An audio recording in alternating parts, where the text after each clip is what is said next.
اخی تا کنون شاهدانی که با برادر اسماعیل بودن تایید کردند که یک موشک وارد اتاق شد که برادر اسماعیل هنیه در آنجا مورد اصابت مستقیم قرار گرفت. اکنون منتظر تحقیقات کامل از سوی مراجع ذی صلاح و برادرانمان هستیم. مکان حادثه به واسطه انفجار موشک تخریب شده و برخی از شیشه ها، پنجره ها، درها و دیوارها آسیب دیدند.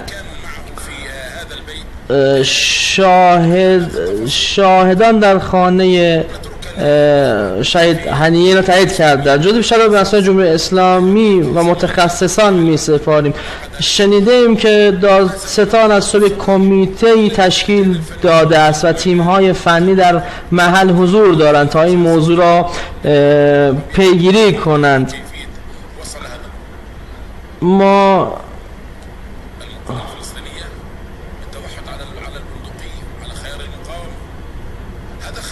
در مورد